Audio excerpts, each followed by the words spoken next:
Well, before we get started, the first thing that I'll say, and it looks like somebody just joined us as well. Whenever anybody joins with a number and not a name, if you could just make yourself known, that'd be great. Eric Jones. Do you believe Eric? that is Mr. Eric Acerno? Eric Yes, Acerno. that's your surprise. Wonderful. Yeah, Thanks for joining us, sir. Pleasant surprise. Thank you. Wow. Coming in at a very good and interesting time. So the statement I was going to make was if anybody is not a part of the Discord channel, anybody who's on this call does not have to pay for the access. So Carl, if you have the ability to, if you have the shared link and you can put it here in the chat, that would be great. I would highly suggest everybody join that, not only because it's beneficial to our entire community, so we can get these conversations going, but I think you'll be very intrigued by the conversations that certain folks, unnamed maybe, are having on the Discord channel. Some of the insights that we're providing in these conversations. There's some huge predictive power, in my opinion, in these conversations. We've already made some incredible calls, and we're really covering in live stream, if you will, what's happening in the global macro economy as it relates to things like coronavirus and how that's impacting equities and the trickle-down effect to crypto. So I'd highly suggest, if you guys want any insights and a look into all of our brains in real time, please join that, and it'll definitely help. Excellent. Thanks, Jeremy. I see that Samson Williams has also joined, and I'm just going to ping Steve really quick. Steve, are you with us? Can you come off of mute yet? There's your link, by the way, in chat. Sorry, I've been here the whole time, but I apologize. Excellent. All right. Well, I will do a really quick intro here for Genius Wednesdays. Jeremy did hit a little bit on our Discord group insights. As he mentioned, we will touch on coronavirus, BTC as a hedge, and potentially some doomsday scenarios given what we're seeing across the board and some correlations with VIX and other macro indicators. So with that, I will turn it over to Mr. Steve Kwan to go over the state of the crypto market and the global markets and the regional drivers. We'll go a little off script here today, so guys, feel free to jump in and participate with those roundtable discussions because we have lots of updates for you. All right, Christina, am I ready for her? Yes, sir. Take it away. All right.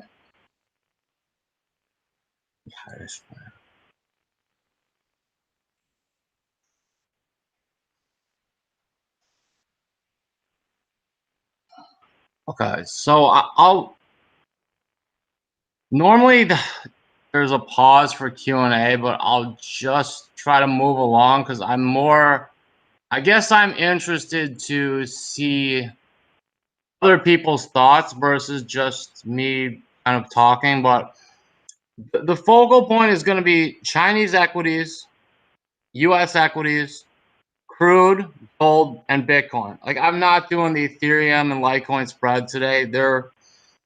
What Bitcoin's done, they're even worse, and I'll give you a little synopsis at the end. So the longer term, over the long, I guess the past 9 months, past 3 quarters, you look, and this is Chinese equities, the nasty drop there from top range to bottom range. And here it took, very sharp angle down, very sharp angle up. Here, same angle down, same angle up, drift. So really, they've had some issues, but the equity economy, as I call it, was fairly accepting and purchased it back to the new highs of the range. Why? Well, People's Bank of China made some very accommodating statements and actions in the past few days. There's a rumor even that each citizen in Hong Kong over the age of 18 will receive a check for $1,200 equivalent. So that's to help, I guess, re-stimulate the economy. So I haven't seen that since 2009. I think the city of Chicago tried that, where they gave, I think, 10,000 random people like $5,000 just because. So, I mean, if that's an answer, just give everyone money, then prices would generally go up since there's freshly printed money. But in any event, here's China, 9 months. Here's the S&P. So when China was an issue, anytime China had an issue, well, people kind of shrugged it off because they're long and they're right. You know, why worry about something unless the next guy's going to? Well, let's go to gold. More similar trajectory than US equities, but definitely not as sharp of a rally. How about one would figure silver would be the same, or crude? Wait, so crude's been having a rough time over that whole period, so that might be an indicative of global industries like travel, tourism, auto sales. You know, I know a few things that use oil in daily production, but this story, people, it works when people want it to, and they ignore it otherwise. Now, how about Bitcoin? Well, that is, it's actually significantly higher. This was 5,000, so it's done quite well over that period. But just a couple weeks ago, I heard Bitcoin was going to, you know, the Bitcoin's going to 18,000 again, and you know, if it gets here and it's going to zero, buy it. If it's going to 100,000, so that seems to be the MO. And I think Coin Genius has some people that are good at gathering, you know, Twitter opinions and stuff. And I believe one of them made a call on Cardano even last year where she had some Twitter data and she was like dead right. Very impressive. Okay, so let's look year to date. I mean, that's kind of more the, I guess, spectrum that people look at. So China, nothing, nothing, nothing. Obviously, what happened? 2 days down, a month, took a month to get it all back, but as you can see, it's down 2% this year.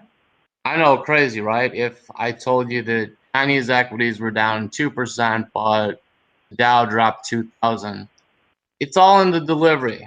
I can make something sound really bad or really good, but let's look at S&P year to date. Probably looks the same, right? No, why not? Well, because this was the announcement of this strain of virus. But hey, you know what? Not an S&P problem. You know, not global markets. Clearly, all U.S. companies only do business in the U.S. But, you know, overlook it. Let's buy it to new highs. While this is going on, and over the weekend, got everybody going the wrong way. Now, I don't have an opinion on U.S. equities. I try not to make specific market calls because it make me look silly. But you know, this seems to have a few corrections a year, and you know, I'll leave it at that. So let's look at gold over this past since the year started.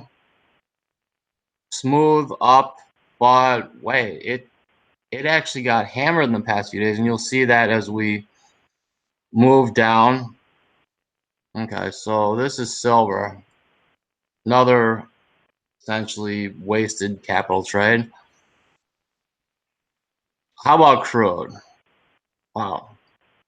Crude down 25% this year. Well, that might be a signal of some things, but you know, the S&P is going up. Don't worry about crude. Don't worry about, just focus on Tesla or whatever they focus on. Now, here is Bitcoin, and well, here's another one. It's up 20%. So Bitcoin's up 20%. It's down 20%. Silver's down a few percent. Gold's up 10%. S&P, oh, it's down 3% this year. China down 3. So as scary as this was, how can I say it? undercapitalized, over-leveraged guy got blown up right here. He had to buy his puts back, buy his VIX back, get out of his S&Ps, buy his Bitcoin short, and blah, blah, blah.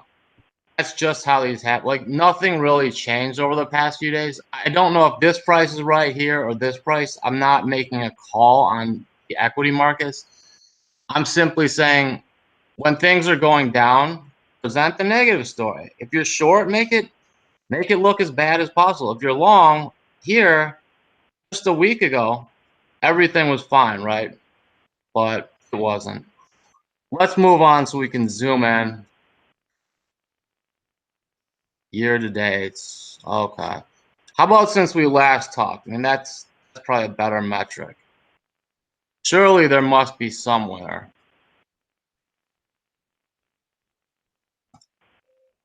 No, that's a painful one for me to look at a little bit. That's silver. Let's see.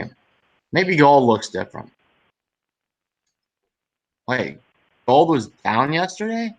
Oh, wow. Yeah, I knew that. Wait, S&P. Oh, that's down again, too. But here's what I point out. So when you have these assets that don't move together, well, most of the time don't. I want you to see this little candle here. I want you to see this little volume piece here. That's the highest volume in a week. And it also set the low. Maybe something, the more of these you get, the more confirmation it would give that somebody got overextended. Same 5 minutes. I mean, S&P can't have the same 5 minutes, right? Highest volume, but the low price was right there. So close, but I'll just say it's close. Let's.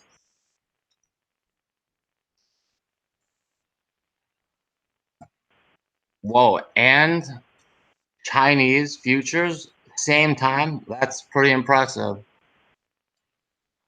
Wow. Crude, too?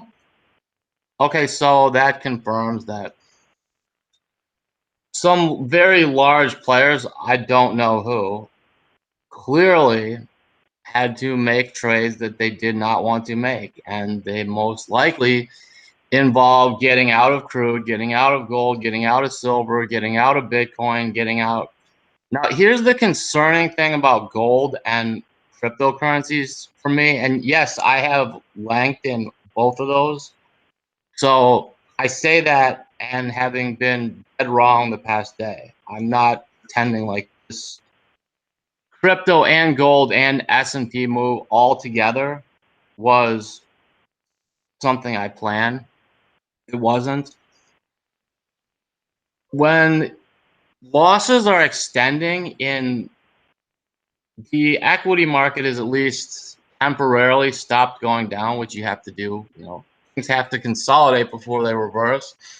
But I've seen some pretty bad sales in some of the top 50 projects today. And the adage that people are getting into Bitcoin because Bitcoin's going up. You know, when Bitcoin goes up 500, the other cash markets seemingly are just looking around like a deer in headlights. So the spreads go down and feel like, oh, they're getting into Bitcoin because it's going up. So if they're getting in because it's going up and they're getting in because it's going down, does that really make sense? There might be an issue there. And I wanted to just bring something up. Here is Bitcoin. Wait a minute. So Bitcoin had a low in the same time period? Wow, it's almost like there's a correlation when volatility gets extremely high. There might have been some guy who was talking about that a while back. But let me show you my thought. And this is, wait, you guys have all listened to me before. I can't show euro. I can't have a presentation without showing euro dollars and dollar yuan, right? I mean, wait a minute. It's making hot multi-month, 9-month highs while this is happening. So interest rates are being adjusted and affected by this. maybe the dollar yuan that's lesser on a longer term basis, but zoom it in, it's costing more yuan to buy a dollar, making new highs on a year to date.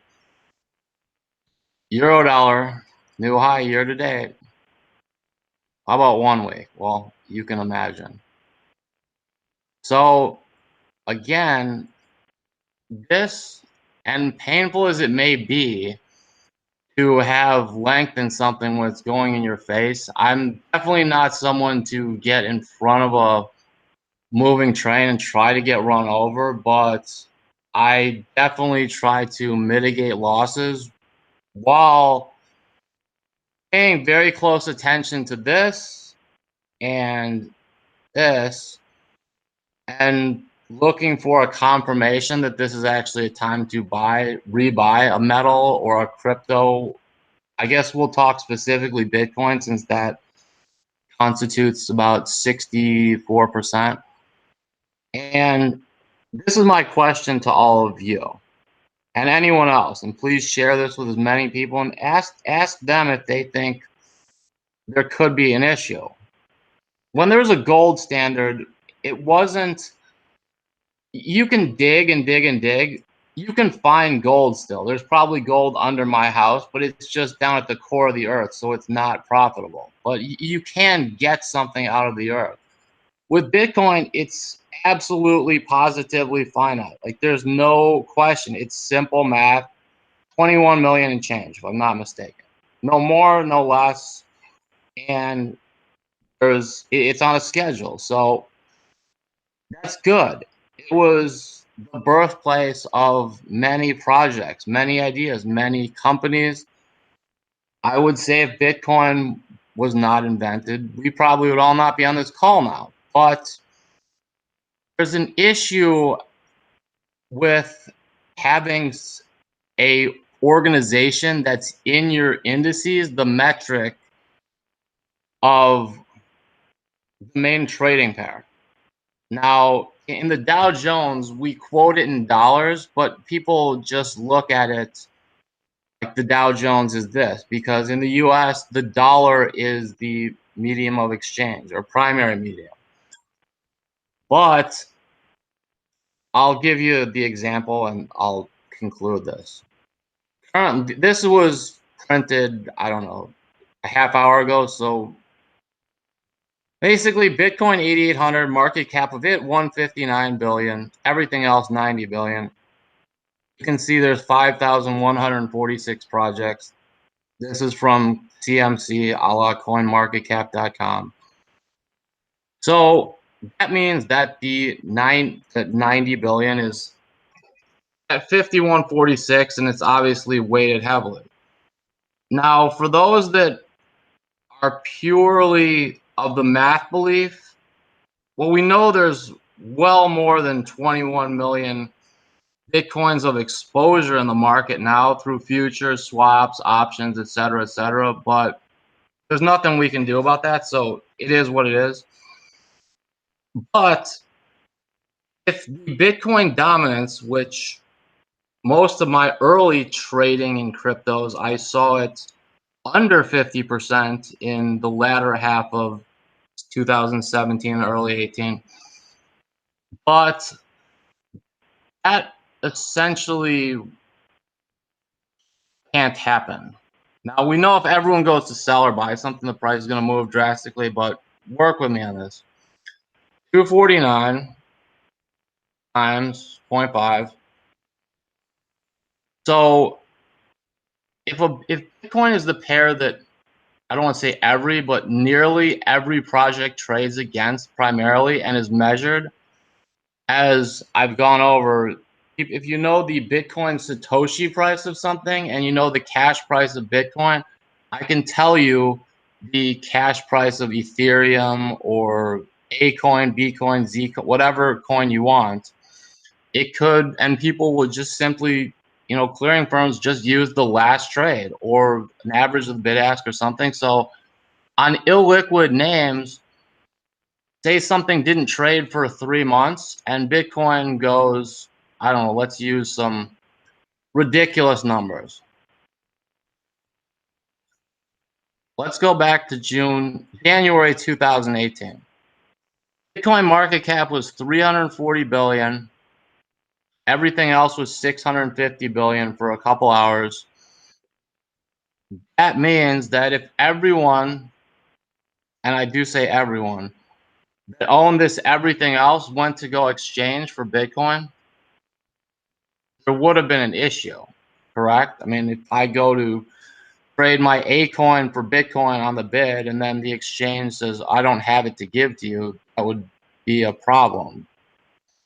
So that's obviously that's not going to happen. No one's going to take delivery of all the gold in the COMEX.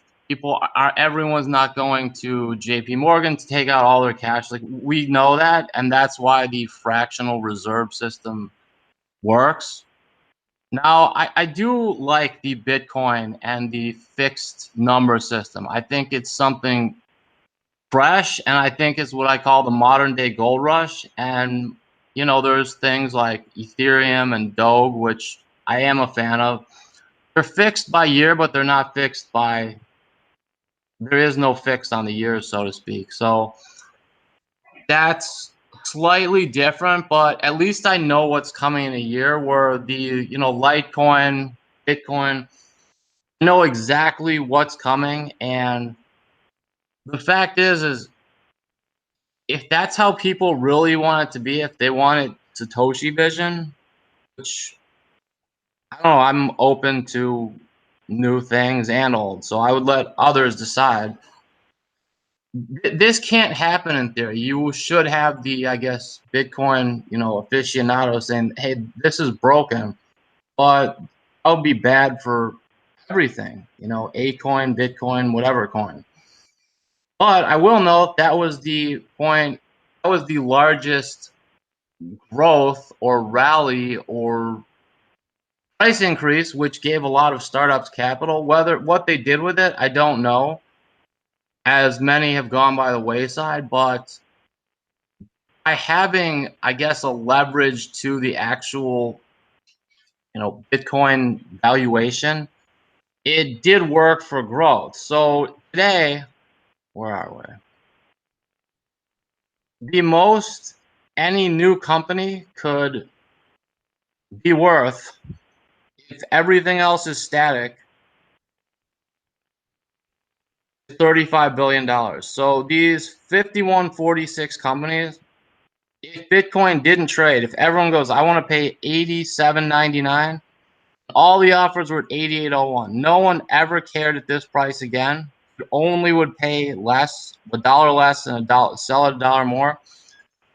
You have 5,000 companies fighting for $35 billion plus what they already have. And obviously, it goes up slightly over time as more Bitcoins are made, but it's a tremendous strain on growth. Now, I'm not saying Bitcoin is bad. I believe that it's great. It was the first, and there is a solution. Now, I'm going to give you the ridiculous scenarios, which I've seen on Twitter during Bitcoin's going to 100,000. I've also seen Bitcoin's going to 10. I would bet large sums to anyone that wants to, that for the next few years, it will be in between those prices. I don't think either one of those will be challenged. But let's just figure Bitcoin at 100,000, sorry. That would be a $2.8 trillion market cap. So Bitcoin would be worth 1.8 trillion. So the everything else all of a sudden is worth 1 trillion. But what if all of it just ceased? They all stopped and basically were drinking their margaritas. I mean, they don't need anything to trade. All the trading stopped, but people just only wanted Bitcoin. But all the other projects still had some value. I mean, did they deserve to go up 1,000%, or did people actually want only Bitcoin? Did they want shitcoin and Ditcoin and Dcoin and Acoin? I don't know. Now let's look at the downside. What if Bitcoin went to $1? I know both are ridiculous. Total market cap today would be 28 million. BTC would be 18. Everything else would be 10 million. I'm gonna take a wild guess that you probably couldn't pay developers at one large project and have a successful project. So the problem lies in here, and on the upside, it lies at the extremes. It doesn't lie if Bitcoin goes up 500 or down 500. Might be increased volatility for some, but on extreme moves, and I would say both of these would be that. If this happened, so if people just all of a sudden wanted out of Bitcoin and that's all people sold, everyone else just kept theirs and was asleep, the game ends based on the current system. So how can there be a solution without getting people that are Bitcoin, believers angry, and also make new projects work for it, not just ride the coattails of Bitcoin? You need something, I don't know what that something is. In the middle, it doesn't even need to be a blockchain. It can be anything. It can be a widget. It can be an Apple. It can be dirt. It could be a blockchain. It could be a stable. It could be anything. Something that's only be used as a medium of exchange or a medium of measurement amongst blockchain projects that are recognized by, I don't know, places that review them or have a website and have intelligent people. I don't know. I'm just thinking kind of outside the box. But by doing that, if you have something in the middle as the primary trading pair, so Bitcoin trades with, we'll call it widget. That's its primary trading pair. Shitcoin trades with widget. Now Bitcoin and widget are decoupled, and people that want Bitcoin buy Bitcoin. People that want widget buy widget. And you then have more of an open market type asset class where in the NASDAQ, Google, Amazon, Microsoft, and Facebook, I believe, are top four. They're each roughly 10% of the NASDAQ. So by being long the NASDAQ, another NASDAQ stock, you have, I guess, indirect exposure. But with cryptocurrency the way it is, there's way too much exposure on the smaller cap projects solely to Bitcoin. Like they live and die by Bitcoin going up or down. I mean, I guess a 10 Satoshi project that has 1 million coins with Bitcoin at $1,000, it's a dead project. But at $100,000, they're doing quite well. What did they do differently? I don't know. But I think that if there's a continuation of a down move or a huge rally up, people need to come together and not think only about my project or your project or this. Because this current method, if Bitcoin is the measurement for all other projects, then a down move would kill the space. And that concludes my presentation. Thanks, Steve. I think to summarize what you're saying is the markets tend to look at all of these as coupled, and that if Bitcoin's going up, then all of crypto is going up, but that it's really important to look at the specific projects and the mechanisms and the people and the websites and the use cases behind each of those projects to really determine their wealth or their value. Jeremy, I'd like to turn it over to you just to summarize a lot of what we heard. There was quite a few massive components there, but definitely interesting in terms of crude and gold and S&P. And I know, Steve, you mentioned the VIX. So, Jeremy, if you'd like to jump in and kind of set the table here. Yeah, I think there's a lot going on. we have a lot to get through today, and we haven't even hit certain topics that I think are really important. So I think, point well taken. I'd love to actually hear from some of the other folks as it relates to this topic that are more, have more expertise in those areas, especially on the macro side than I do, as well as capital markets. So if anybody from the Wall Street side of things or anybody else, the Sampsons or the Oz Sultans of the world that are on this call want to contribute and give their thoughts, I'd be very interested to hear that.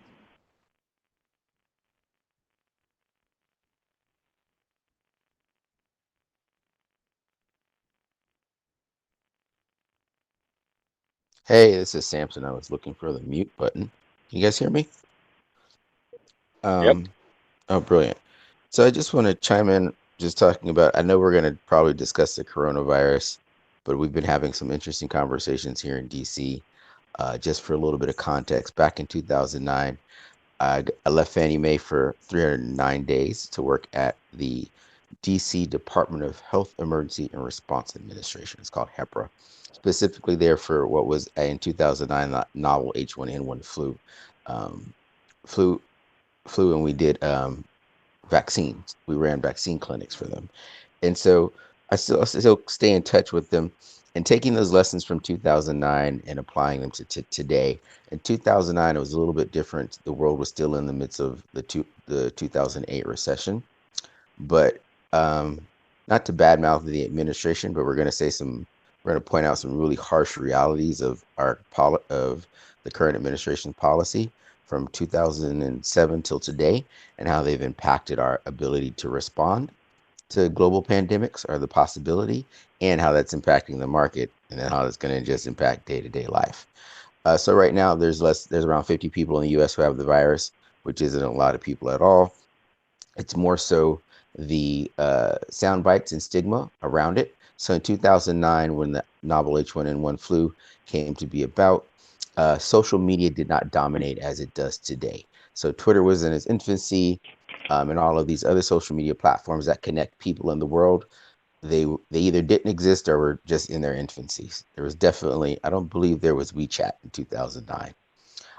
And so people can receive information live firsthand from people on the street, when people were actively being impacted. And so when the Dow opened down 1,000 points on Monday, dropped another 900 on Tuesday, but the president is saying, hey, things are great, we have this under control.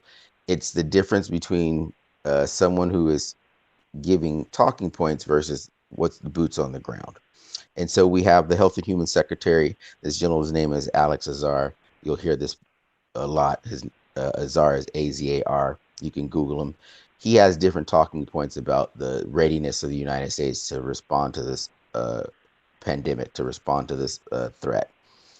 And so we see some of the different talking points. And so on one hand, we have the private equity folks who are looking at the opportunities for, as the market drops, how low is it going to go? I had a conversation this morning about telecommunications and web conferencing apps like WebEx and Zoom that enable people to remotely communicate and talk to each other. We talked about whether or not Netflix was going to go up even more, as if right now, just basing it off how some things have gone in China, where they will quarantine a small city of 10 million people.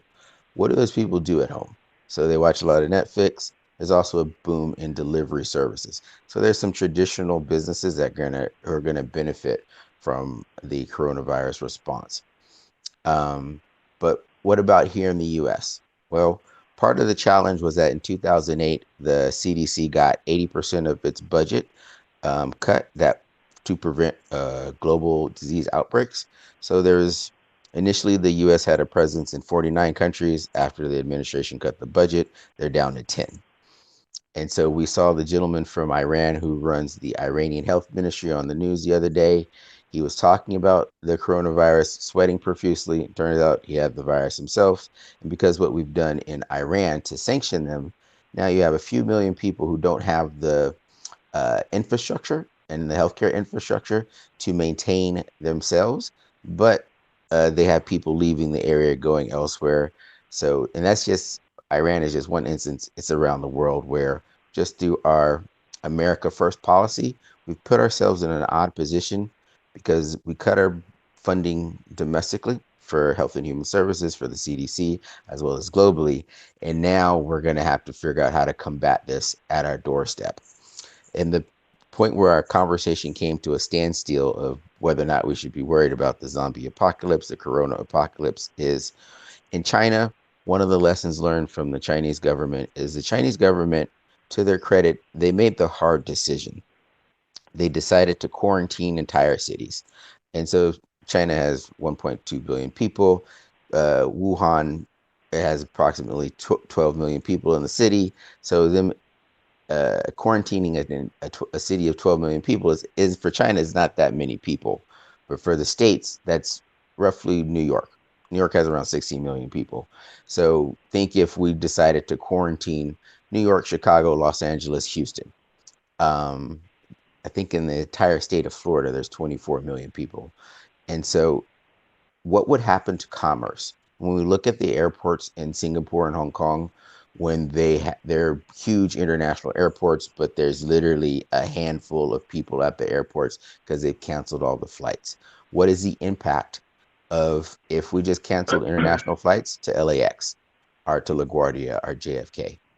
And so this is where we really have to determine how we're going to respond, and the U.S. needs to determine the funds they're going to allocate for a coronavirus response, because the other option is, do we do like China, make the hard decision and just tell people we're going to turn off the airports? No one can use the plane, because the ripple effect on the supply chain, on logistics, on shipping, on Amazon, on the FANG companies, Facebook, Amazon, Google, everybody, it's so severe.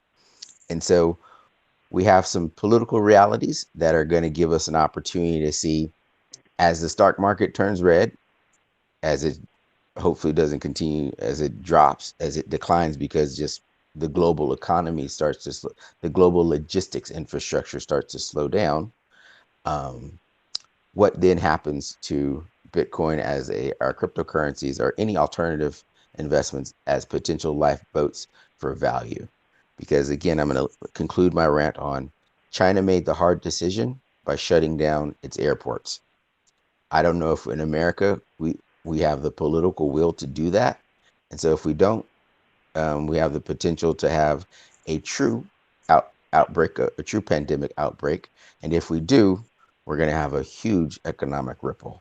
So those are some unknowns,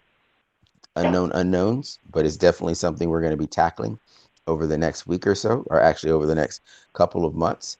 There is a slight hope that with warmer weather here in this hemisphere, it would slow down the spread of the coronavirus.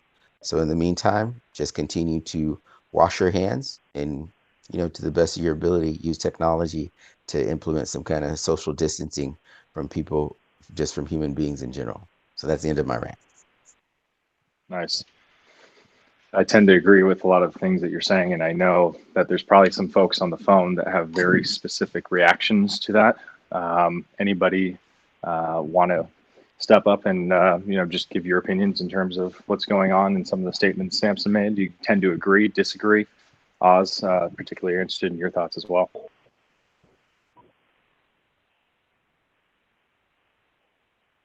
Yeah, Eric here. So I agree a lot with those comments, especially the social media aspect. If you look at the risk velocity of the major risks and the black swan events that today's markets have compared to 10 years ago, when you look at SARS, there's a worldwide, when you look at epidemics in the past, historically, epidemics have been short-lived. If you look at the S&P, gained 14.59% of after the first occurrence of SARS back in 02, 03. And then you have Ebola, MERS, Zika, all following kind of the same trend.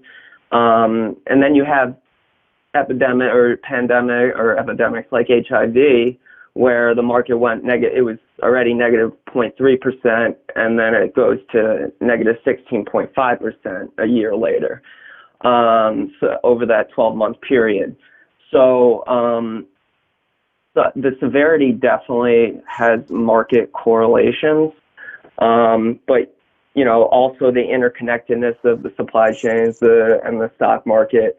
But I think social media is the biggest driver right now, and definitely the fact that China, compared to the outbreak of SARS, that it was 8,100 people that were affected, but I believe China was at that time accounted for like 8.7% of the world economy, opposed to 19.3% now. So that's definitely a big talk on the desk, is obviously the coronavirus. But you also have to, I think the big argument right now is that the equity markets are unpredictable to the unknown, but such events shouldn't be examined in isolation, but viewed in common with other prevailing market conditions. So you also have to look at like the increasing popularity of Bernie Sanders and the negative impact of his prospective economic policies that he's talking about. That's been a big talk on the desk too when you get to politics and how the upcoming election is going to affect the markets. There's definitely been noise. There's definitely been noise because of that. And then the likelihood, especially on the Treasury desk where I sit, of the Fed cutting rates in the near future is much higher than 1 week ago. So that would account for the VIX, the change in VIX, or the volatility is a lot higher. So we're personally priced for an ease in June and then 2.5 moves in the next year. So it's just been kind of really impressive, the flight to safety in treasuries and precious metals we've seen over the past week. Yeah, not to belabor the social media point, but social media is like the thermometer of the sentiment of the market of humans. Rather, social media is the sentiment of humans. And so if people feel bad, they're going to make financial decisions based upon how they feel.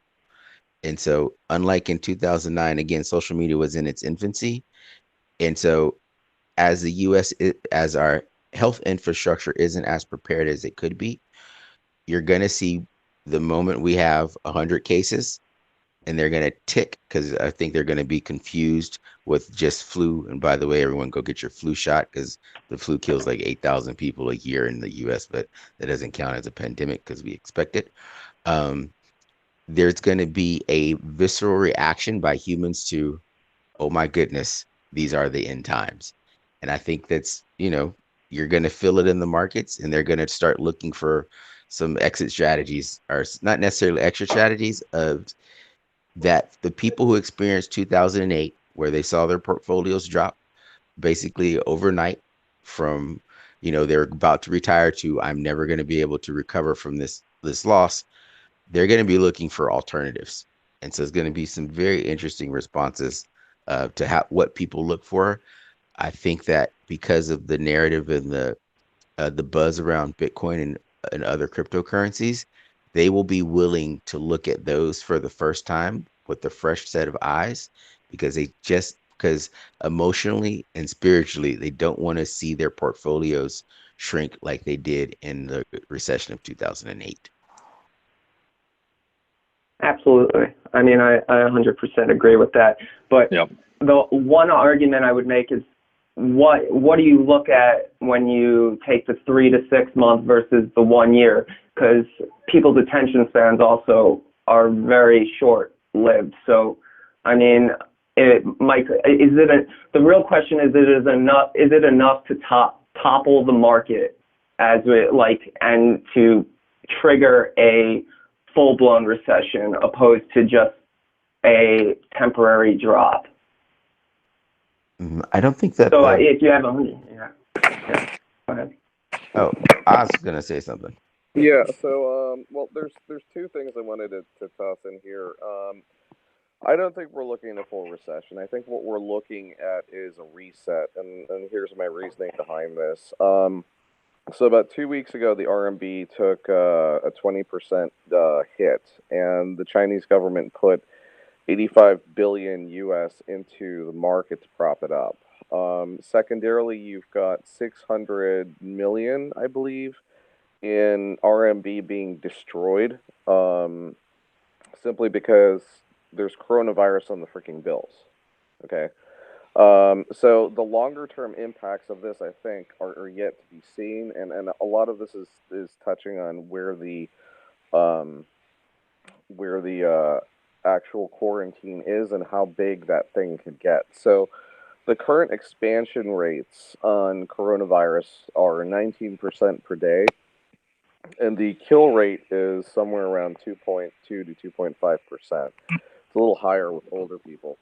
Can I add a stat in there that I just heard from a very credible source, which is that stat on the 2% is very true within Wuhan, but as you extend out, that reduces drastically to 0.7%. Okay, so that's fair. I think we don't have accurate numbers, and there's other considerations too. Like we don't know how that virus is going to affect different people of different ethnicities, and we also don't know what the geographic response is going to be. It looks like they're using interferon to treat this stuff. We have access to lots of it. They don't. Other countries don't. Okay, so these are all factors to kind of think about there. One of the things I would suggest, if there's an opportunity to do this, is that you go and I don't know who should be doing this, but in terms of just market sentiment, if we could harvest the stuff from the 1920s around the Spanish flu, as well as the economic data related thereto, what we're going to have is a 1 second. What we're going to have is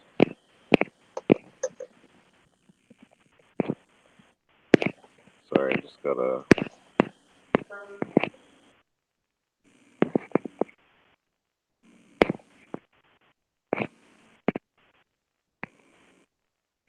Okay.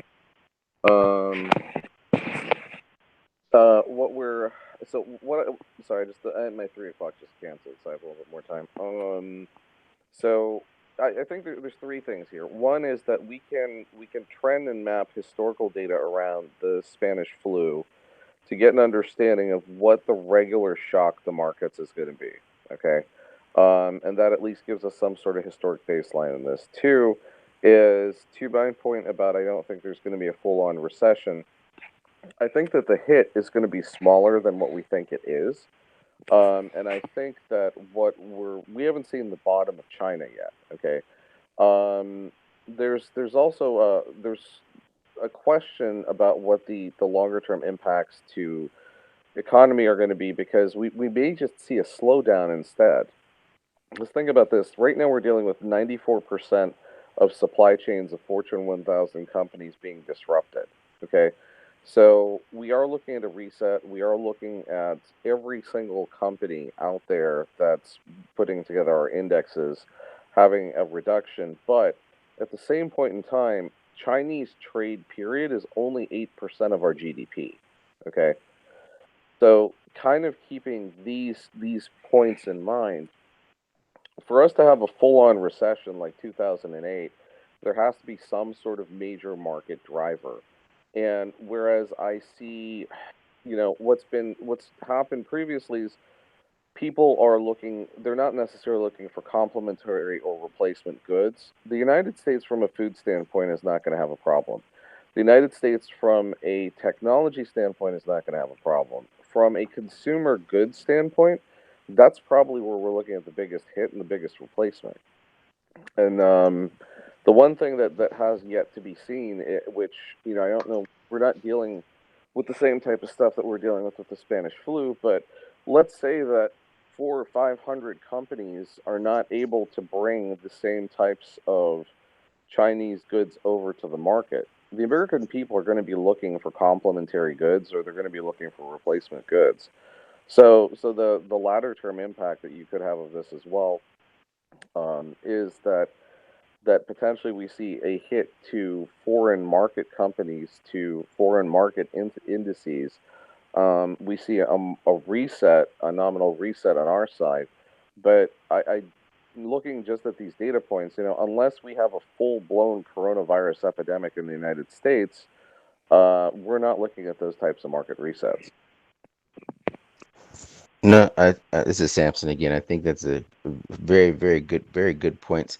I would think that in this instance, in my head, as you were talking, I'm looking at the not the preponderance of evidence, but maybe the straw that's going to break the camel's back, because pandemics, they don't stop on Monday, right? The coronavirus isn't going to just be gone March 1st, and so when we go from March, April, and May, then we're going to roll into hurricane season here for the Southeast United States, and then fire season in California. And so it's those impacts to the quarterly projections for, the Fortune 50 companies for 2020 and beyond, because we're going to just have some severe natural disaster things, some severe natural disasters, non-man-made events that can continue to impact the markets and people's sentiments. And I don't think we're paying enough attention to how fear is a major market driver, and how social media Agreed. connecting people amplifies the fear faster than any other point in human history. I would 100% agree. So this is Jeremy, just chiming in on the social media aspect, something very close to my heart, something that I follow. Obviously, Coin Genius is very, heavy on the sentiment side and in terms of our analysis as well, whether it's social media, news, etc. One of the things that you keep harping on, which I 100% agree with, is that you look at the proliferation of different technologies, especially around social media, and you see things like, communication channels and the rate to adoption to get to 100 million users, as we can see, from the telephone to this to that to WhatsApp. I mean, it just increases exponentially. That's just how it works. So I would argue that one thing to take into consideration is similarly to equities trading, and the fact that, well over, I don't know what the exact statistic is, maybe somebody can chime in here. I know well over 70-75% is completely automated, right? So there's no humans necessarily involved. It's just algorithms that are doing the trades. In my opinion, that same thing is happening in even a more rapid clip across social media. So we need to really think and ask ourselves, how much of what we see on social media is actually real people? So I know we look at it as a barometer of fear or sentiment of people, but how much of it is really people? And the bad crypto guys that are on the call right now, maybe you can remind everybody, you guys did an episode where you interviewed a very interesting person, an economist. I cannot remember his name. Maybe you can help me out, but he's written many books and thoughts around how Russia specifically does specific targets and attacks on social media, especially when there's a economic uncertainty, when there's a tremendous amount of fear, and how they use that to their advantage to create more chaos. Do you guys remember who I'm talking about in that interview? This is Devin here. I don't off the top of my head. Ryan might, but I'm not positive on my end. I'll have to get back to you on that one. Yeah. Okay. I'll find out and maybe just put it in the notes here. If you want to take a look at this, so I published this last year in the Army Cyber Defense Review, and it's we had done a 6-month piece of research where we looked at how the basically it's how Russian propaganda spreads. This is now being used, the same methodology is it's mapped there, so if you want to take a look at that. That same methodology is being used by the Chinese.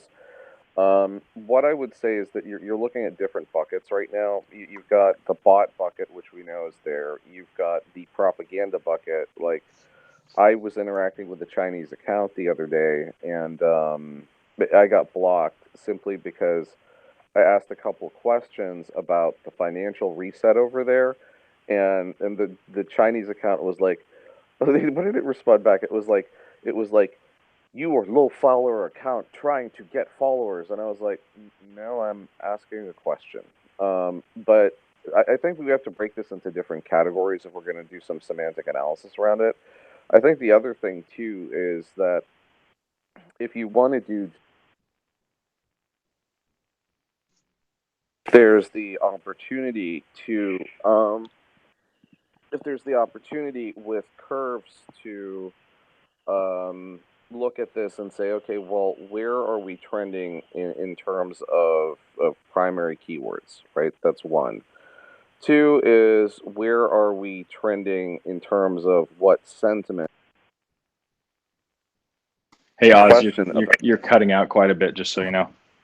Yeah, there's a sorry, I had a call coming through.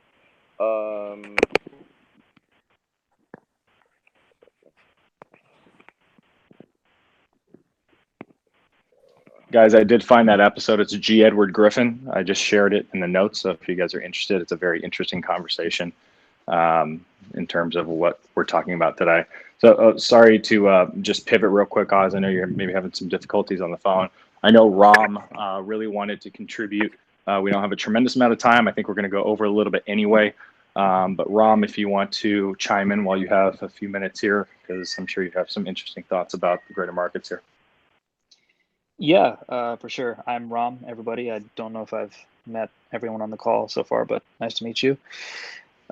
So way back when I was still in academia, I worked in an epidemiological modeling lab. This is, back when I was still neck deep in pure measure theory and combinatorics, and I hadn't yet exposed myself to the capital markets yet.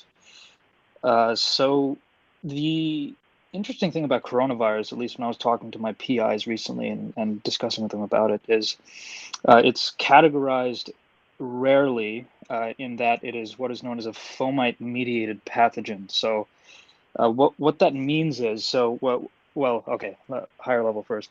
So what a fomite is it could be literally anything. So a fomite is an inanimate object that is a potential transmission agent for some pathogen, right? So say, like right now on my desk, I have like my AirPods case, right? So say I cough on it, I leave, someone else comes in the room, they touch the AirPods case.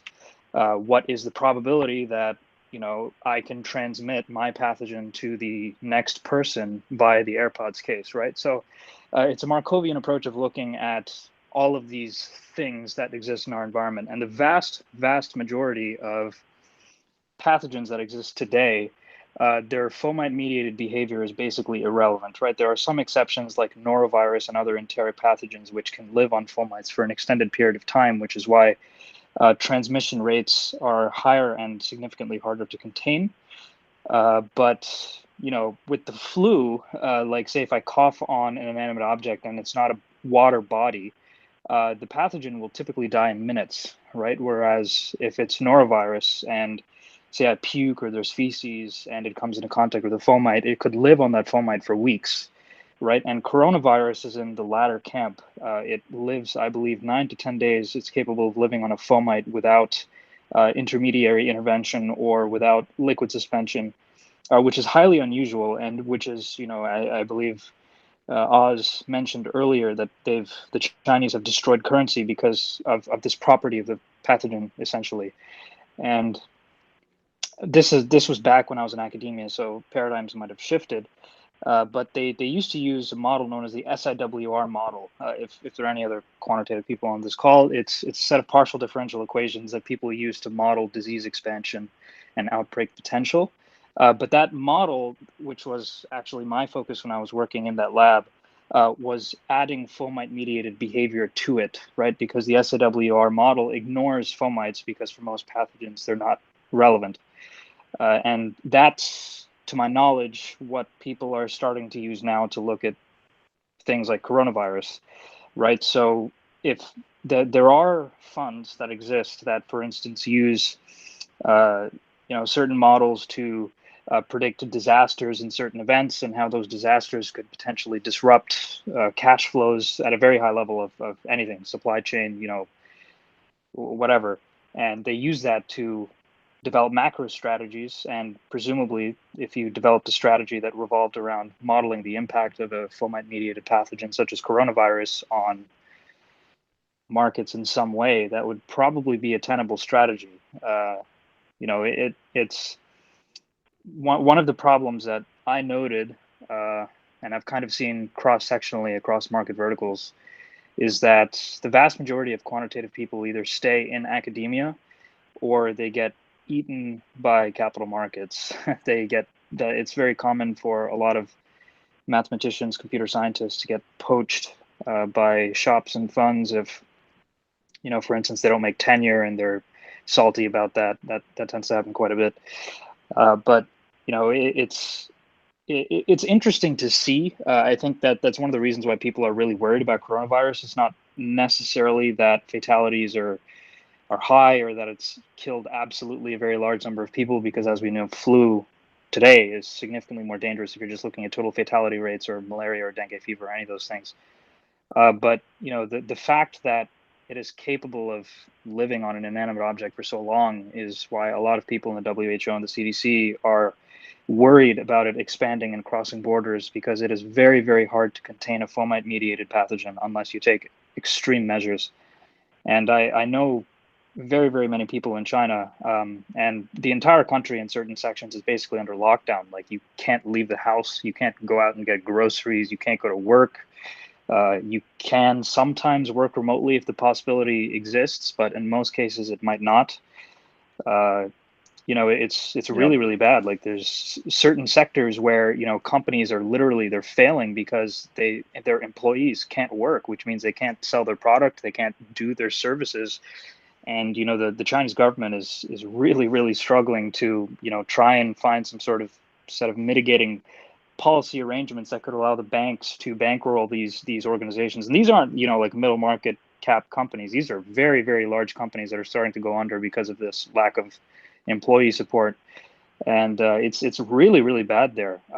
I mean, the Chinese government is very, very good at keeping things stable, because they have autocratic control over everything, so they don't have to worry about things like political deadlock and such. But it's hitting them really hard. So I don't know how it'll impact things in the long term, but as a market maker, ideally you'd engineer a strategy where that's irrelevant, right? That's the bottom line. Is you don't want to create a strategy that yields macro exposure, right, to fluctuations. And in fact, if the spreads are higher, then your alpha will increase and your utility maximization will be higher. So that theoretically should help you, but for the average Joe, it's not good. TLDR. Yeah, no, 100% agree. So this is a good transition to the next part of the conversation, which is, I 100% agree with a lot of things you're saying. I think there's a lot that people don't know, in terms of how bad it really is. And I know we talked about this on the last Genius Wednesday, myself and Samson, and a few others, which is there is going to be a trickle down effect, and it is going to take some time. I think some of the people that, control the markets, as we saw when we first, heard of some of the implications of this virus and, fatality rates, et cetera, the market tended to go up, which is very interesting. And we have a Discord, chat about this specifically, and how we have a strong indication, in myself personally, that, that was, an inflated version of what they wanted everybody to think was going to happen, which was the market was going to be unaffected in the US while they're shorting it all the way down. And then the next day went down 900 points. Now, as it relates to how does that going to trickle down to Bitcoin? And, this call is about cryptocurrency, blockchain, and capital markets as a whole. But as it relates to cryptocurrencies and Bitcoin, this is something that I took from somebody named Dan Held, somebody in this industry that's, held in very high regard by a lot of people. He said something that I tend to agree with, which is Bitcoin, if it was a hedge, that would be one thing, right? So global economic downturn, Bitcoin is a hedge, makes sense, goes up, tie that in with the halving that's coming up. It makes sense that they're, it's poised for astronomical growth. However, in his opinion, and I tend to agree, which is that it's not yet a hedge. It's rather a speculatory hedge or speculative hedge. And because of that, that may be exactly why in the very beginning of this conversation and the presentation, where Steve is going through the markets and seeing everything much more tightly correlated than we've ever seen, and everything's moving down together, that might be why, because people are not obviously moving towards speculatory plays at this time. So anyway, I'm gonna leave you guys with that. I want to hear everybody else's thoughts. Do you agree? Do you disagree? I have a question for Ram and Eric. I know you guys, or I believe you guys are both on desks. My background's in options, and I guess what I was trying to say was, in times of little, market stress, if the VIX is 12, 13, 14, 15, yes, there's the I'm long gold, short euro dollars, I'm long the Aussie dollar, short Canadian, blah, blah, blah.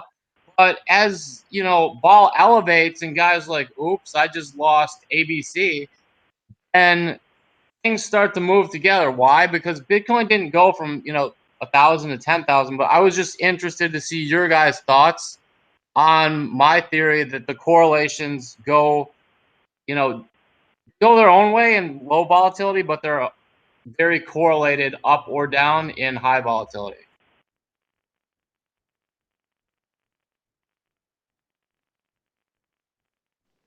Eric, you want to take that one? I'm sorry, Steve. Could you clarify that question? I'm just not. Okay. What exactly? You believe that according to assets the VIX become, I guess, especially a la 2008. My belief is that most assets get correlated on the way down in severe volatility to the downside. Do you agree? I would say for the most part, but I mean, 2008 versus now, I mean, the interconnectedness of the economies, I mean, it might change that factor. But I can't really say for sure. I just know short-term, I could just say short-term market volatility right now, what's being concentrated on are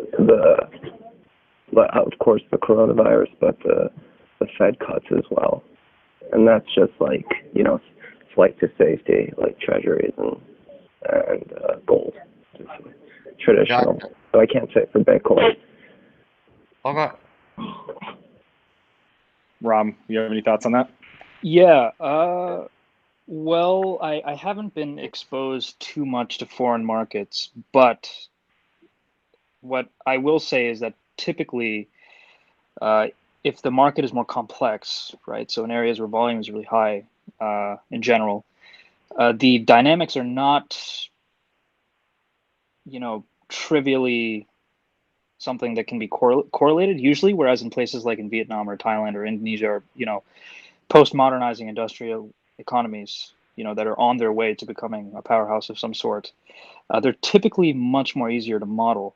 But in saturated economies with very high volume, we tend to find that the regime switching mechanism of the market microstructure tends to work best. And the reason for that is, well, I guess there is no one defining reason truly, but one of the reasons is just that the dynamics of, like, you can't use a single model to look at anything, right? Like, even if you're looking at a single asset, right? You say you have equity A that's trading on SIBO, or an option, like say a call on equity A trading on SIBO, and its dynamics could change at any given time, and an existing model that you have that you've back tested 10 million times might not work in the next set of time that you're executing trades. So I think it is value, that there is value in looking at it at an incremental basis. I mean, a lot of that is simply because we have the computational power to do that today, right? Back in the 90s or the 2000s, that wasn't feasible. The volume was so high that we would have to use continuous time approximations to do any sort of estimation. But now computers are so damn powerful that you can actually do discrete time analysis of everything that comes in and out of the order book, right? That wasn't a possibility before computers got so strong. So I think overarching macro TLDR, I think overarching macro level analysis on complex economies is dangerous to do. But in more straightforward markets, which admittedly I don't have much exposure to or knowledge in, that's a more tenable strategy. But I certainly wouldn't do that in places like the States or Shanghai, Shenzhen, London, Singapore. Right. Very cool. So, Christina, I know you might have a few other things. The last thing that I wanted to discuss and question I wanted to pose to the folks on the call, which is, we talked about obviously the global macroeconomy, possibility of downturn, different varying flavors of that in terms of people's perception of what might happen. Let's just talk about really quick doomsday scenarios, right? If this truly is what a lot of people are hypothecating, which is this downturn is going to be much more severe than that of what we saw in 2008. If that is the case, right? And we even look at Bitcoin, whether as a hedge or as a speculatory hedge in cryptocurrency. So, this is open to all asset classes, all investments, even treasuries. This is not financial investment advice. So for anybody listening, do your own research, seek the help of a financial professional. However, we can talk about what our thoughts are in terms of what we are doing or what we would do in that particular situation. So any thoughts in terms of where would you go? How would you diversify in those times? Would you be aggressive in investing in things like, communication technology like Zoom and delivery mechanisms like you're talking about in terms of Domino's Pizza, because people aren't going to be able to leave their homes and they're going to watch a lot of Netflix? Or is it something else? So I'm going to open it up to the floor and get people's thoughts in terms of what would you do specifically in that doomsday scenario. Jeremy, if I could give you three thoughts. The first is that if you look at stocks right now, outside of the top 5 tech stocks, dividends are neutral, which means they're not increasing. Okay, and so in an economic downturn that we're looking at like this, the biggest thing that we have to start worrying about is pension funds, sovereign wealth funds, and other large funds moving capital out of sort of traditional investments, potentially into commodities and other hard assets, where they could look to protect their portfolios from downturn. The second thing that we're going to have to look at is munis and mutual funds that you have regional investors and small investors looking into. There's the opportunity to diversify into Bitcoin and I would say top 100 cryptos is going to become more important than ever. I think we can take a look at what happened after the Brexit as an indicator of that. And you had a lot of people pulling their capital out of the UK and putting it into Bitcoin as a hedge against pound sterling. That also correlates directly with some of the recent spikes and dips that we've seen. And then I think the third thing to kind of consider is what are the alternatives to cryptocurrency? And outside of hard commodities and gold, and there's news right now that about 3,000 tons of gold is about to hit the market again. There's going to be a little bit of scrambling in order for folks to diversify and not see whatever they've invested in over the course of years be completely carved out. This is Samson. Can you hear me? It's a good question. Yep, we can. Yep. Okay, brilliant. Thanks, Oz. This is Samson. Yeah, thanks, Oz. And I'm just going to add, because I had this conversation this morning, Philip Morris International, and I'm talking from a retail perspective, the everyday person, cigarette stocks. If it's doomsday scenario, cigarettes are always in high demand. And for me, that means Philip Morris International, they own Masalin Particulares in Argentina, PTHM Samponia in Indonesia, and in the Philippines, it's the Philip Morris Fortune Tobacco Company or Corporation, and in Vietnam, Philip Morris International has 2 state-owned tobacco companies called Vinataba. And so Philip Morris is always a strong candidate because regular human beings, they're going to love themselves some cigarettes. I think that in America, luxury brands, particularly the limited brands, unfortunately, Victoria's Secrets, Macy's, they're already contracting. So they're pretty much screwed if people no longer go to malls. If people don't congregate in large areas, the movie theaters, AMC, the malls, those big chain stores, they suffer. But who benefits from that, of course, is Amazon and, of course, any of the technology that enables delivery. And I think that some of the Hagermeyer produces N95 respirators, which are the mask that many people wear, as well as nitrile and latex gloves, would be a good move, because there's some common things that will be on the uptick that everybody should like. You have 300 million Americans, and every last one of them will want a mask immediately, and they'll want to use 1 or 2 masks per day.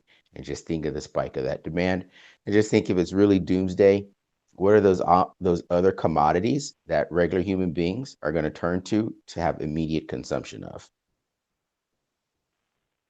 Well, the interesting thing in the tipping point, right? We see Bitcoin as, obviously kind of transformed, or maybe it was in the very beginning, which is a store value, right? The digital gold.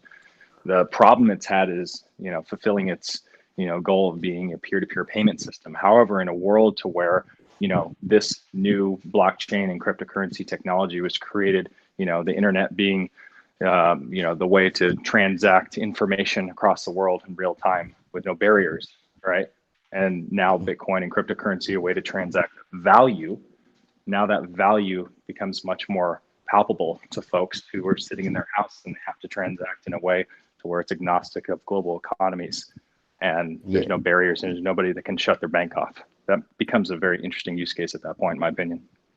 And I forgot we're on Coin Genius. I should probably talk about a cryptocurrency. I'm going to double down on Doge because I know it sounds silly, irreverent, but you and Steve are in the same boat. For tracking of who owes what value, I think that some people are going to be like, oh, I can't afford Bitcoin, but then they're going to hear about this Doge thing that, I don't even know what is at trading at the moment, but that's going to be that easy on ramp for them, that introduction into the cryptocurrency market. And I personally would tell people Bitcoin or Doge or cigarettes or bourbon. I accept them on equal terms. Oh, you're a bourbon guy. That's good. I love bourbon. Nice. All right, folks. Any last thoughts on markets before we pivot over to hash it out? Yeah, if there's some time I'll contribute. So I'm legally not allowed to suggest specific products, but I recently, well, okay, so what I would do, and I guess have done already, is first find something that co-integrates inversely with fiats, right? And this is for a doomsday scenario, of course, right? So when people start to lose trust in central banks, they gravitate towards whatever asset that may be, and then that would serve as my hedge against fiat calamity. Another thing, which is a far more safe bet, which happens all the time, and which is what I recently exercised, is whenever there is some sort of a global pandemic, PE deals, and specifically, M&A of, these mid-market cap to small biotech incubators just jump through the roof, right? Because you have companies like Pfizer and Merck who might not necessarily have the resources or the brain pool even to synthesize, say, a vaccine for coronavirus or whatever, right? But you can have a small incubator and that's affiliated with Harvard or somewhere in Boston, or you could have something in Texas or California or New York or anywhere that is actually producing, right, the research that's required to synthesize a cure of some sort. And as soon as they do, right, they get snapped up, right, and they're obviously bought at a premium. And if you have, investments in their equity, then it's extraordinarily profitable, right? You'll get 10x, 20x returns sometimes, unmatched in terms of profit. So if coronavirus gets way worse than it already is now, a pretty safe bet is to snap up private equity in these types of incubators, because at the end of the day, these are the guys who actually produce, the research that, it's kind of the model that tech has started to adopt these days, big tech, I mean, in that they kind of outsource their R&D to these small, shops that are just driven by PhDs from the bottom up, and, acquire them when they produce something interesting that works, right? And the same paradigm exists in the pharmaceutical space. You'll have GSK, Merck, Pfizer, Allergan, like these big giants just sitting around waiting and seeing which, companies they can eat to, basically give them research that they can, industrialize and sell on a global scale.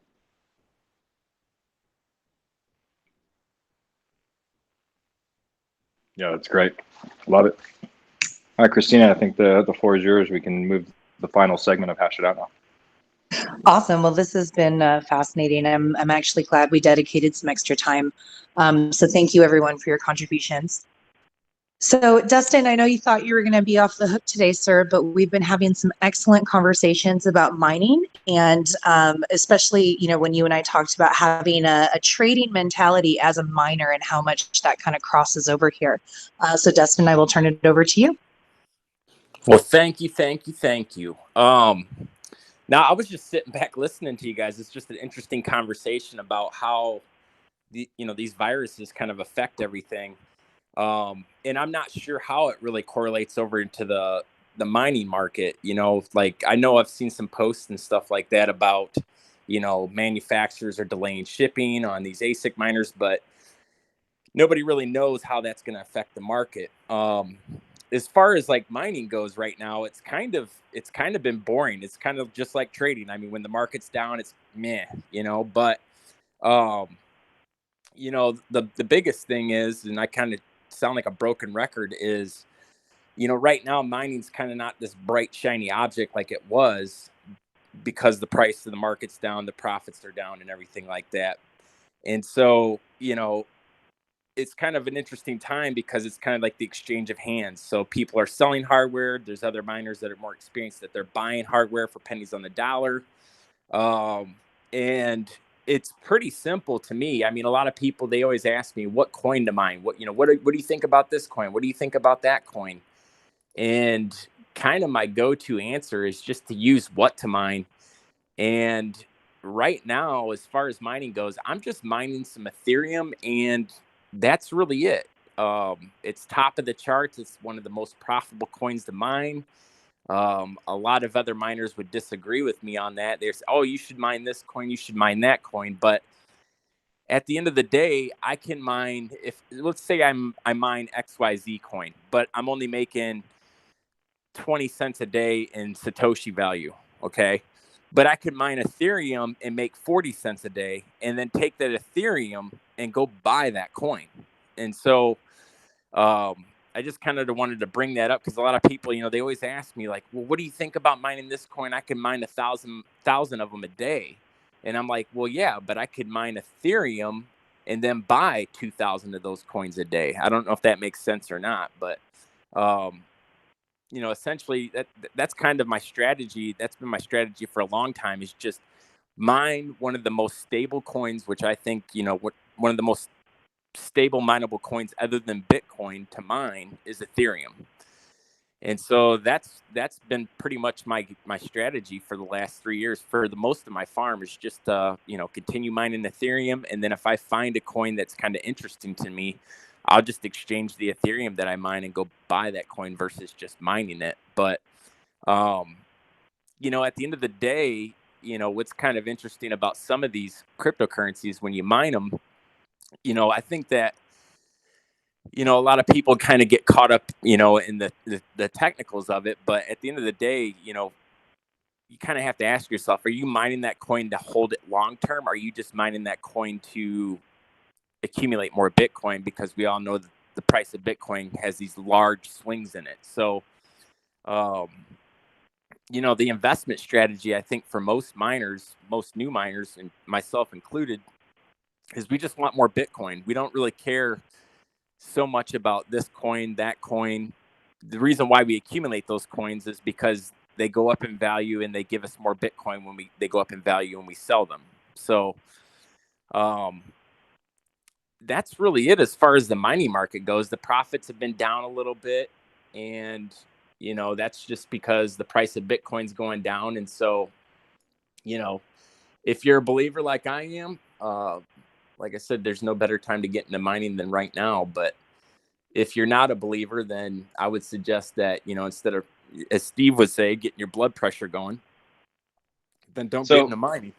So Dustin, I would ask, is there a more, I guess, large scale opportunity as it relates to miners, right? There's mining hardware that's coming out, things like CoinMine that are just making it easy for the average person to mine, right? So if we're looking at opportunities to basically kind of swap our electricity, and especially if you have access to low cost electricity or renewable technologies, right? It might make a lot of sense. Is there in your mind a larger opportunity in the event of a doomsday scenario or a severe economic downturn, to where maybe there is a high correlation between Bitcoin and cryptocurrencies and the other capital markets? And in that scenario, a lot of people leave. So you said this before on, one of those coins, I believe it was Handshake or something like that, right? Or some of these newer coins.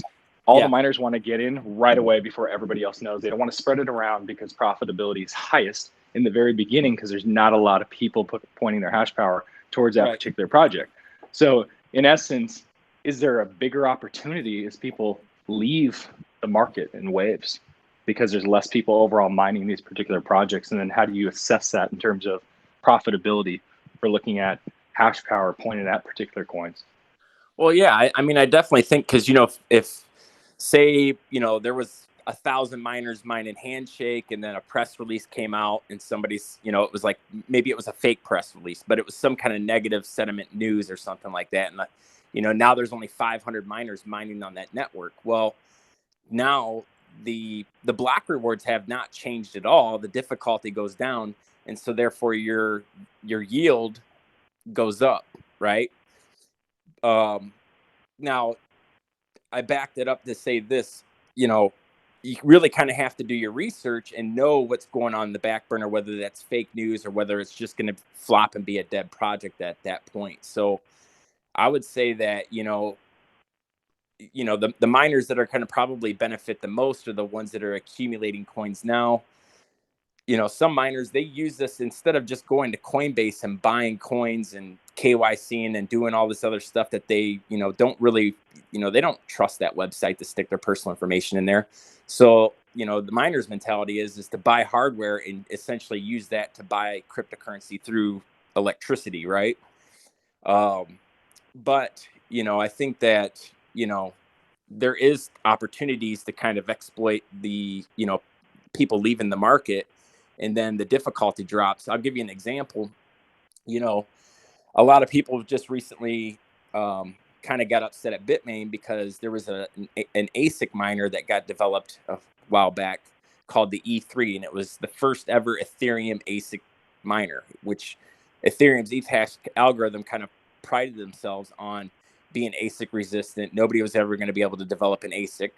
Well, they did, but essentially it was nothing more than a graphics card shoved in an ASIC casing. So because that algorithm uses about 80% of the resources available on a graphics card, there was no other way to develop an ASIC miner other than to develop some kind of hybrid version of a graphics card. But, you know, on certain algorithms, like especially Ethereum, the DAG file, there's a DAG file on there, and it affects the memory. It's memory bound. So right now, a lot of the 4 gigabyte graphics cards are getting kicked off the network because the DAG files got so big that if you have to have at least a 6 gigabyte or an 8 gigabyte card minimum to be able to mine Ethereum. Well, a lot of people bought these ASIC miners from Bitmain maybe a year or so back, and now the DAG file's gotten so big. Well, they developed it to be a 4 gigabyte card. Well, guess what? A lot of these miners are upset at Bitmain now because they woke up one morning and their hash rate has dropped 30% of that or down, not more than 30%, almost 80%. And so now all these miners, these ASIC miners that were mining on that network have left because they can't mine on it no more. So now it's kind of given it a more equal playing ground for GPU miners because there's less nodes mining on the network. And so if you kind of look at Ethereum Classic and Ethereum's network, you'll start to see there's going to be a drop in the network difficulty, which is kind of good news for me because now I'm going to be able to accumulate more Ethereum, ride that wave up, and hopefully sell it for, I don't know, $600-700 maybe. Yeah, no, all really good points. The last thing that I'll say specifically is around the fact that, I mean, you saw as they dubbed crypto winter, right? As soon as everything kind of levelized after the huge run up in Bitcoin to $19,000 a coin, dropping all the way down to $3,200 a coin. I mean, we literally saw headlines of these massive mining farms that came into operation in 2017, early 2018, that were completely liquidating, selling everything, and even in many cases, just throwing away their mining hardware, right? Right. In a severe economic downturn tied to Bitcoin, and Bitcoin hasn't yet become that hedge potentially and follows the rest of the markets. I see this as potentially one of the biggest opportunities, not necessarily for the average person because it is rather sophisticated to set up a mining operation, as you know, right. But I think you're going to start to see, or there's a massive opportunity for folks that not only can provide intelligence, and that's something that Coin Genius is working towards, and plans on offering this year is mining intelligence, which Dustin, you're the head of, as you know. But for everybody else on the call, that's one of our main focuses. So people understand exactly where the profitability lies across a lot of these different assets. And then number two is companies that are turnkey solutions or these cloud mining platforms, right? So you can, be a part of a larger mining pool and do it all over the cloud and be able to get access to the tremendous hash power that they present at these individual companies. So I think we're going to see some massive opportunities for people to really take advantage of that down market, especially as it relates to the more sophisticated miners that understand how to set up the hardware. And to your point, can buy for pennies on the dollar and start scooping it up when there's just not a lot of people mining it because maybe people are moving to more safe haven assets at that point. So pretty interesting to see how that's going to play out. And, I'm kind of like an eBay sniper for a lot of this hardware. Like I'm constantly on eBay every day. And it's kind of funny because you could, as the price of Bitcoin goes up, you'll see the prices start to jump up on eBay and then it'll go back down and the price will go back down. So it's just like, it's kind of funny to watch people change their bids and change the pricing based on the market.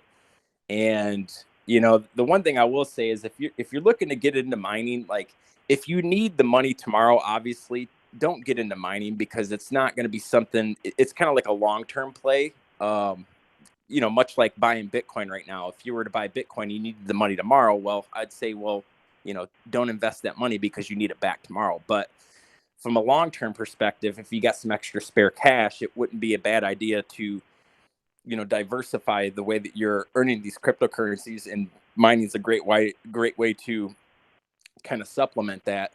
And again, like I said, now's the time to accumulate the hardware, not when the price of the hardware is, 3 or 4x, because, it's like, oh, buy this graphics card. It's going to make you $600 a month. Whereas, right now you could buy a graphics card and it's like, well, it's only going to make you like $1 a day, $30 a month. But, these things go like flash paper. I mean, we see graphics cards sell out. I mean, it was almost overnight in 2017. It was like they were there. And then I woke up the next morning, refreshed the screen to order some more, and they were completely sold out. And it was that you couldn't get them for 8 months. So, you kind of have to take the good with the bad. You know what I mean? No, agreed. Like what Steve says, don't step in front of a moving train. You know what I mean? Don't ever step in front of a moving train. So you don't want to do that when the train's leaving. So right. And that's a really good point. I should have clarified for the people that are long Bitcoin, right? So if you look at previous halvings, and don't quote me on this, but I'm pretty sure about the 130-day mark after or post halving is when Bitcoin hit its all-time highs. So we'll check into that and get the exact numbers and put it in the notes. But if that's really the case, then we're not going to see a tremendous uptick anyway. And then just add all the fear, uncertainty, doubt as it relates to the global, economic engine, right? So with that said, this is an absolute long-term play, but there is, to your point, an opportunity for those who want to take advantage of it, because Bitcoin was literally made to go up in value indefinitely, which is one of the only assets that actually has a fixed supply. There's nothing else in the world like that. And as we saw in this conversation, the world is moving towards different ways of communicating, transacting, and doing business, and cryptocurrency and blockchain technology fit very well within that framework. Any last thoughts from anybody else before we wrap up? I know we went over, but this is really important stuff to cover. So I really appreciate everybody's contributions. But any last words?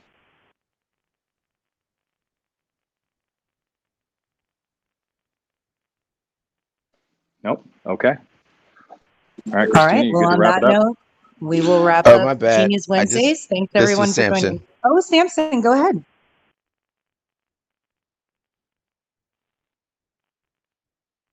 Samson left. Oh no, we lost it. He really wanted to make a good point there. So let's give him 1 second to absolutely come back on here. Anything from anyone else on the call?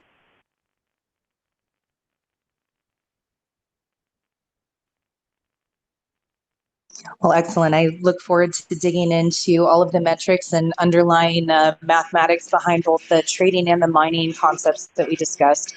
I'll give a shout out to my cousin who is in China right now and is dealing with the virus. And although she can't make it out to, go get groceries, she says it's not quite as bad as everyone's making it seem, but it is pretty serious. So glad that we got to cover all of that. And it looks like we are going to go ahead and wrap up for today. Thanks for joining, everyone. We'll see you next week. Thanks. Thank you. Thanks. Thanks, guys.